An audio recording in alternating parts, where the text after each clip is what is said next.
Hi, and welcome to the U World Order Showcase podcast, where we feature life, health, transformational coaches, and spiritual entrepreneurs stepping up to be the change they seek in the world.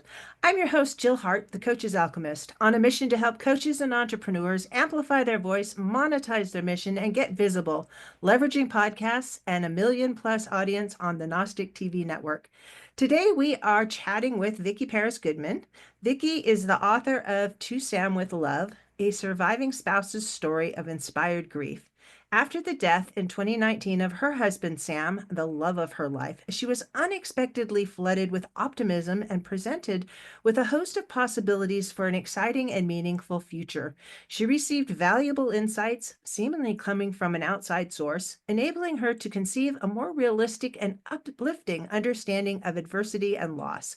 She knows these concepts will free others to face the passing of a loved one with a far more optimistic outlook. So now we're going to ask you the big question, Vicki. I'm ready. Okay, what's the most significant thing, in your opinion, we can do as an individual to make the greatest impact on how the world is going?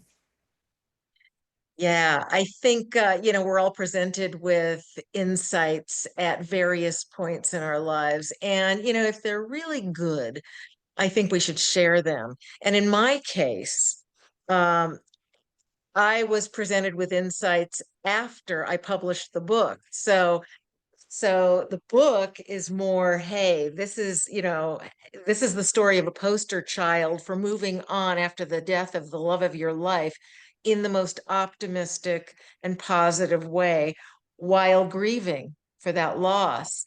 And the insights are what we really need to talk about, I think, Jill, because the ones that came after I published the book, because those will be the key to understanding the best way to think of death and loss and adversity in general in order not to awfulize them and make them so tragic.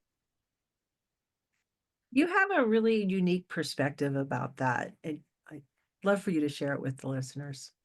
Yeah, I think the best insight I received of several was that death really isn't tragic.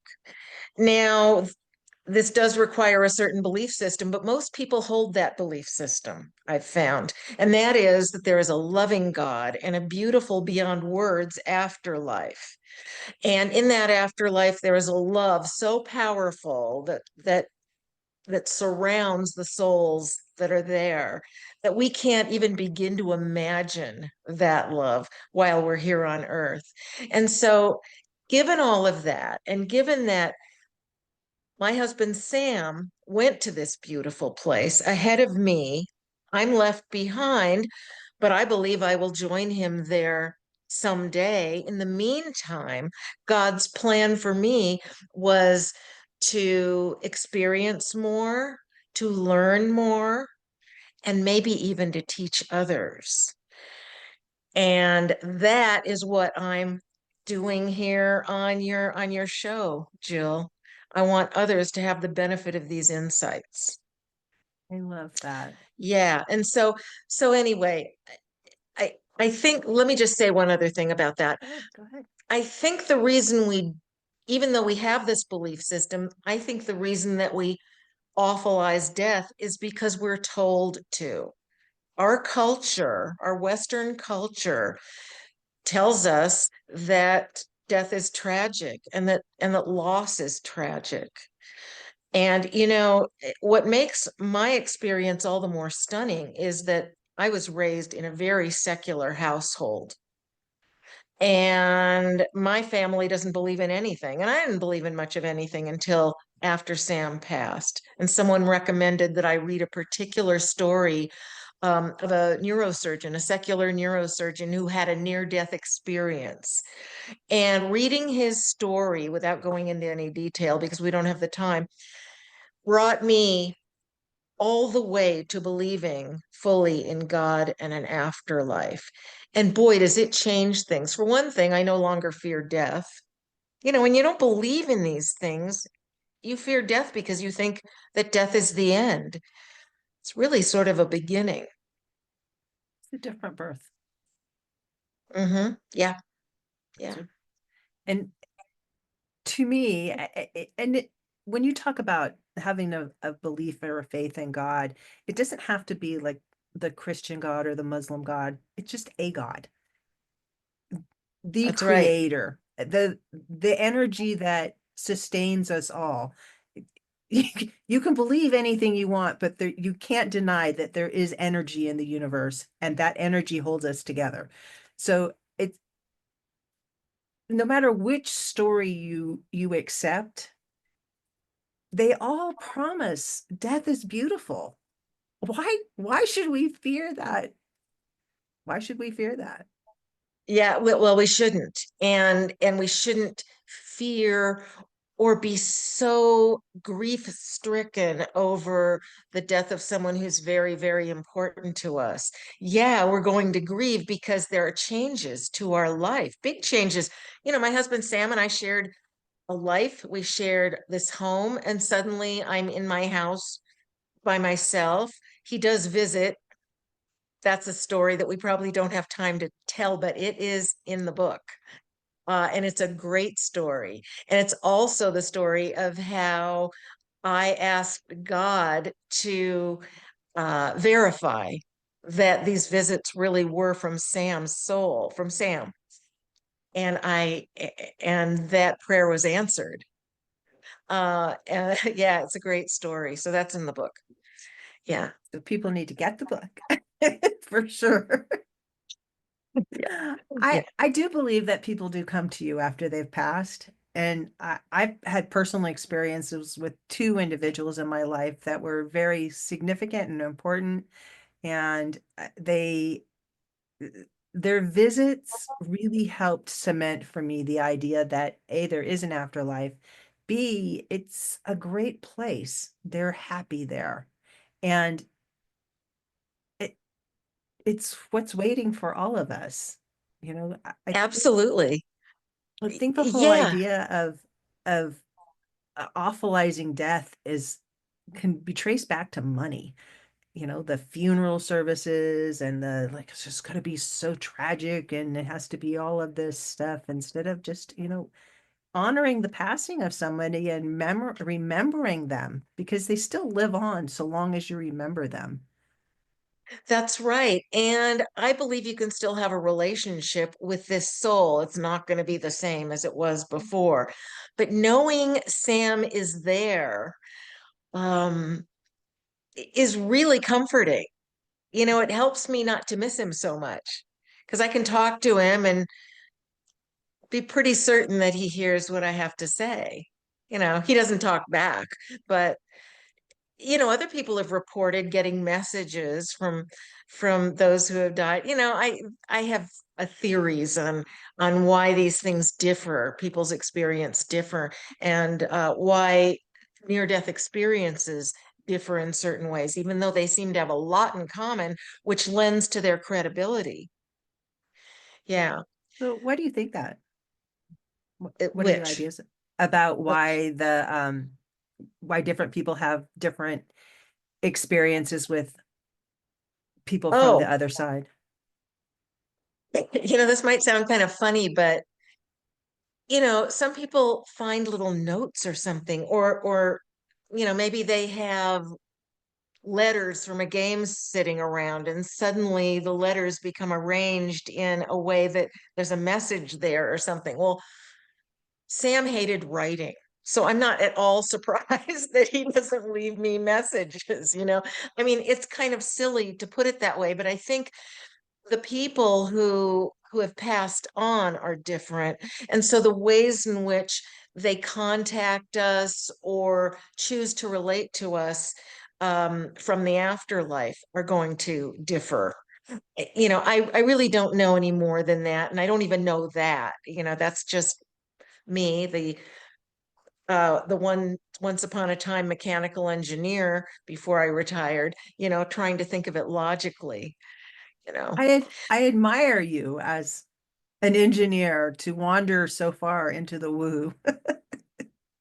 Well, on the day Sam passed, I was suddenly flooded with optimism. On the very day, it was unseemly. And here it was, the person who meant so much to me, and I'm optimistic. And my first instinct was to push it away because it was just too soon, or so I thought. And then I thought, during the 2-year ordeal from Sam's diagnosis to his passing, I was really strong. We both were.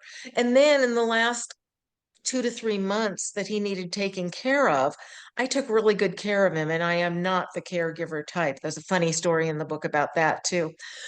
But I took really good care of him. And I thought, given those two things, if good things want to come my way, even on the day Sam passed, maybe I should let them. That's what occurred to me. And it was the best decision I could have made because all good things happened after that. And I did grieve, especially at night, I would feel a little lonely and miss Sam more, than I did when I was, busy during the day. But I was still I was beginning a new chapter of life in which I was having the time of my life. The difference was that I would come home and feel empty inside.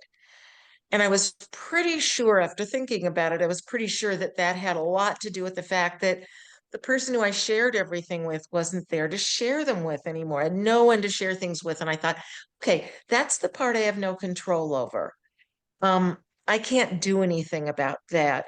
So I'm on the right path and it's just going to be good, but maybe it won't be great for a while. And so I thought, well, then I'll just proceed on the way I am and, trust that it will all work out. And boy, it sure did. I love that story. That that you can embrace optimism. You can embrace whatever feelings that you're having. You don't have to feel a certain way, and you don't have to feel guilty for not feeling a certain way, Oh, which am I glad you brought that up?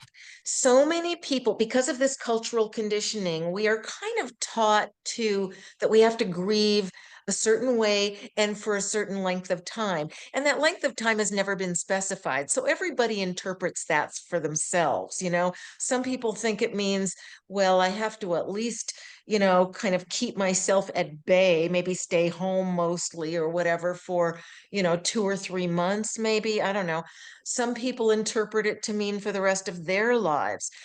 Now, one of the insights I got with which I was so blessed was that, and this is kind of based on the neurosurgeon story too. I extrapolated this from reading his story.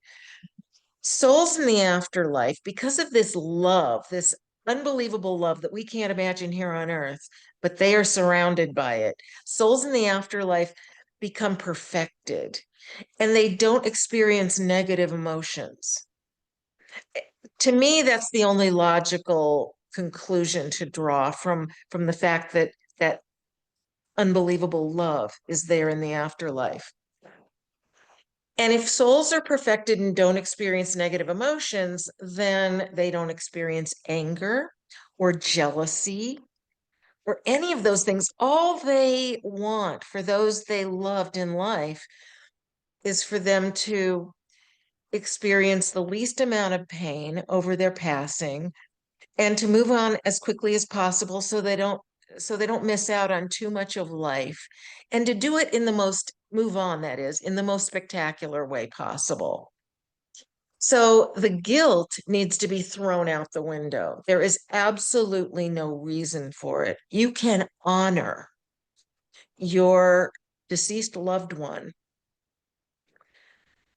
without missing out on life or what it has to offer out of guilt. yeah, and it's yours. Own it. It's your Yeah. experience. We're all here to have an experience. And, depending on your belief systems, I think we're here to help God have an experience in that Mhm. we're all pieces of him, it, whatever. And and it's a journey back. And when you die, you actually go back. and it's like the Japanese art of repairing pottery, where they put gold in there and then all the pieces. So the original or the the repaired version is much more Hey beautiful. all, I'm Jill Hart. We all know that legal matters can be costly and stressful.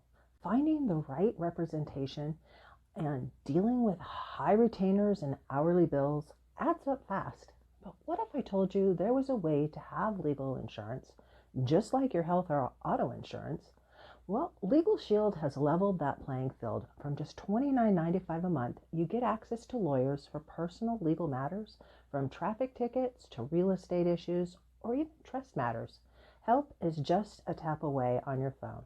Call or text 435-764-0875 and use the code JILLLEGAL or start your journey to legal protection today. Beautiful than the original version.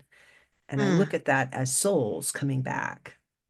It's just it's just the picture that I paint for myself of life after.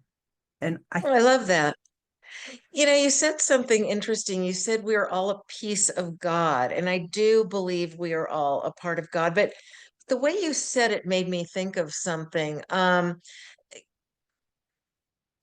It's almost as if God has a different plan for each one of us because he wants to live out something slightly different through each one of us.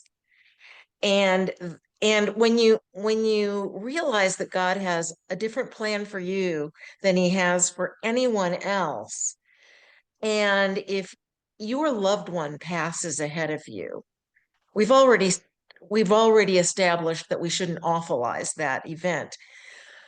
But beyond that, we can also think of it as part of God's plan. This was meant to happen this way. It always was. To think of it as a tragedy is to miss the point entirely. kind of in a way it blasphemes God. It says, "Oh, you made a mistake." Yes. Yeah. You know what? I hadn't thought of that, but that's exactly right. Yes. Well said. I've given this a lot of thought over the years. Yeah. Well, that's a funny thing too, because, most human beings don't think much about death, and we talk about it even less.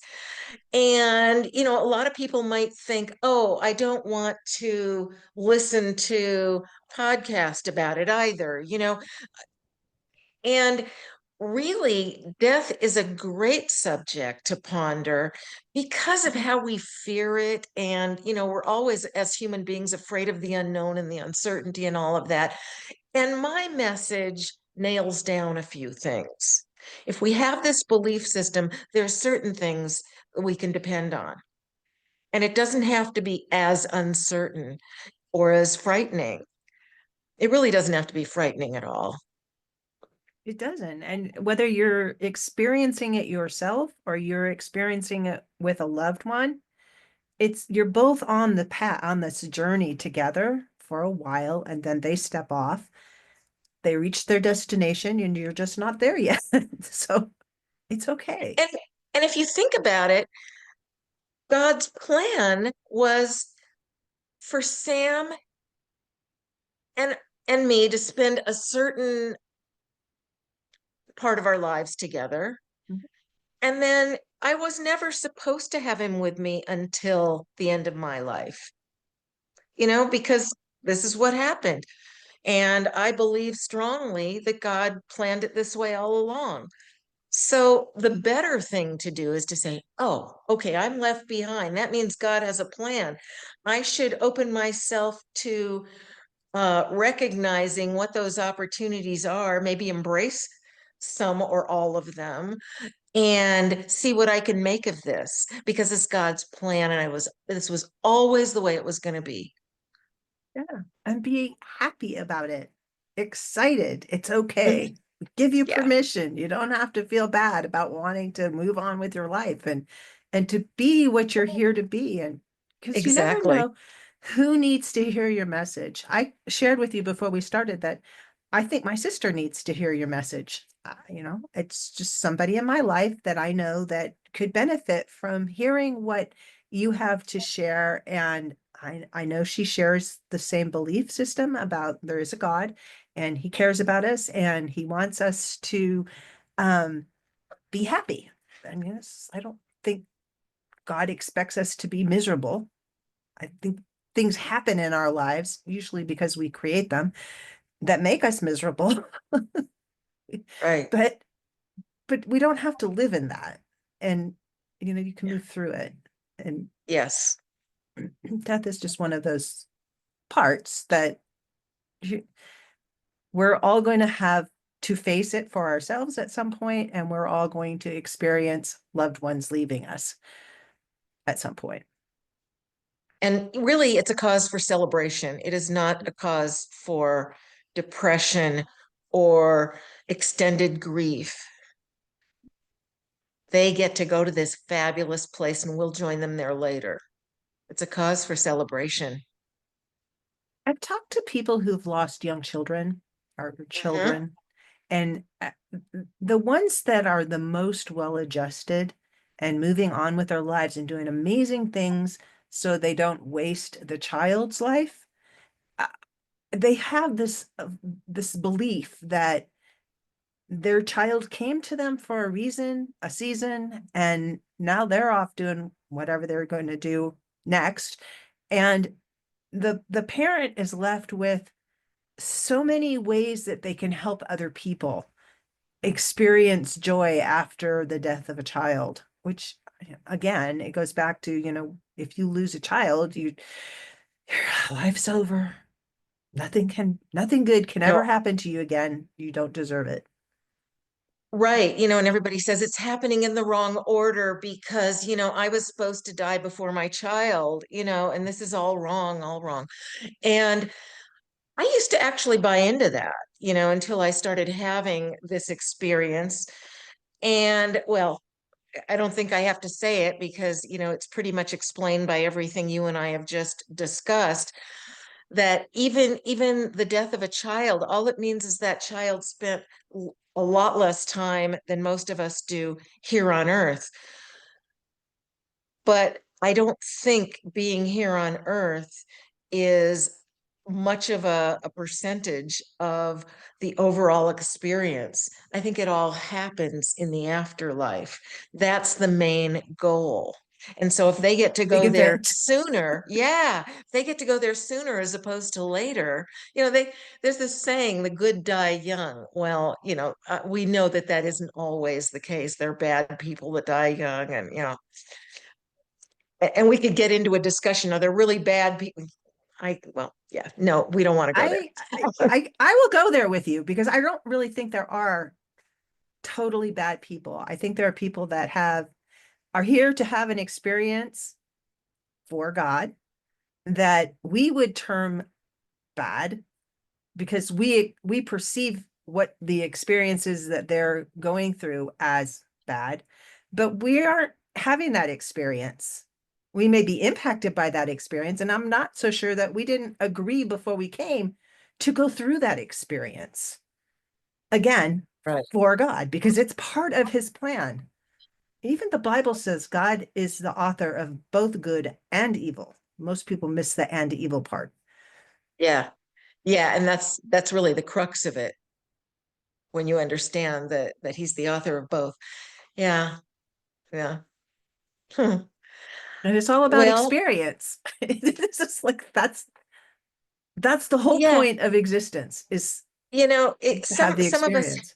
yeah, and some of us have a much better experience on earth than others do. Think about people in third world countries, that don't have what we have. But when you look at this whole concept of God's plan, he's going to take us all to that beautiful place eventually.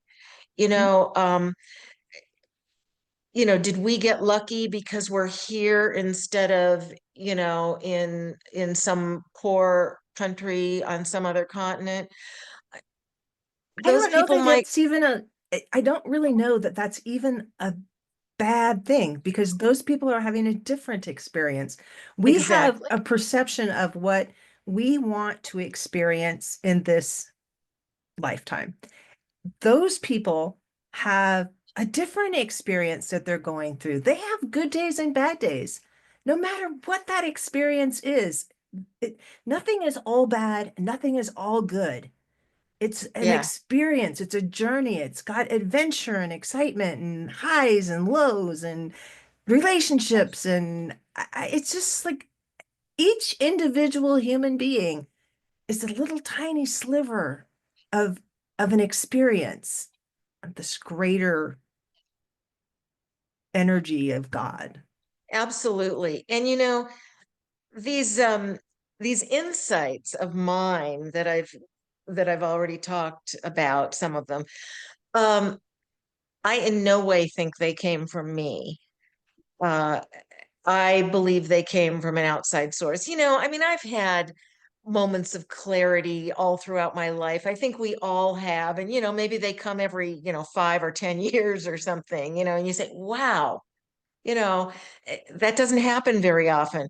Well, suddenly after Sam passes, they're coming at the rate of one a month or something. And so I know I'm just the messenger. Why am I the messenger? Well, maybe because, I speak fairly well, I write well.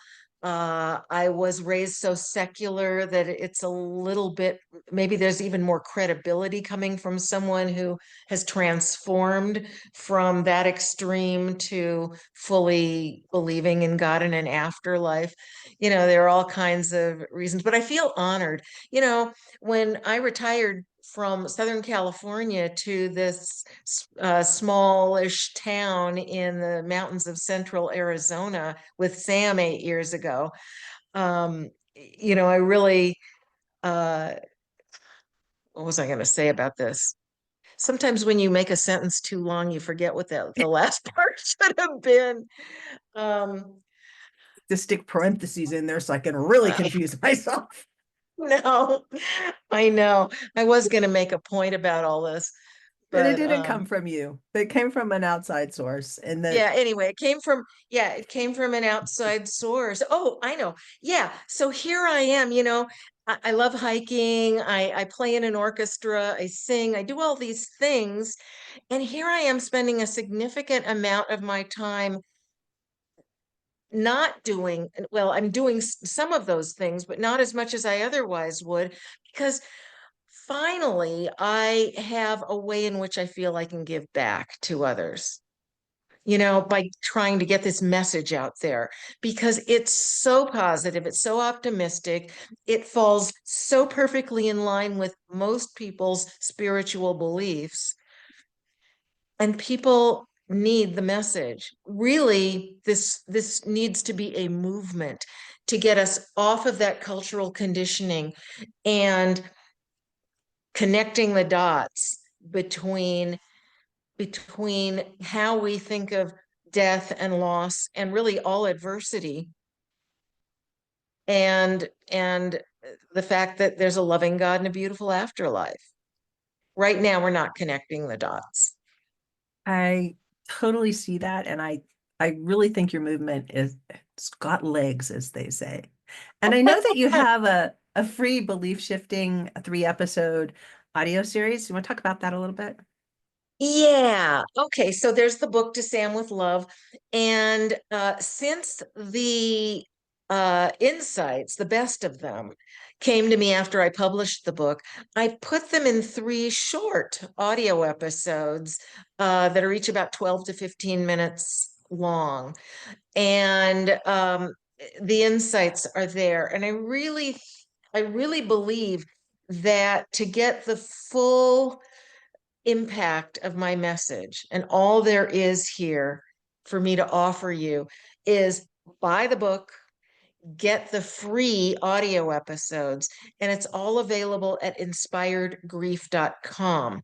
You can just subscribe to the audio episodes by putting in your first name and your email address. And then if you scroll down just a little ways, I have the book discounted at inspiredgrief.com too. So I believe it's the best place to buy it at this time.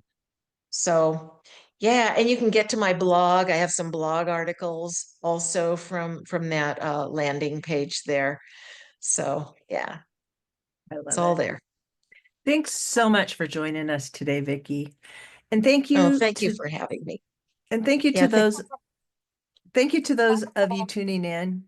To learn more about Vicki and to get a copy of her book and to get the free Belief Shifting 3-episode audio series, be sure to go to inspiredgrief.com, and we'll be putting that link in the show notes below. If you have a podcast or you're interested in starting one to get your message in front of our huge and active audience, be sure to reach out to us at support@heartlifecoach.com.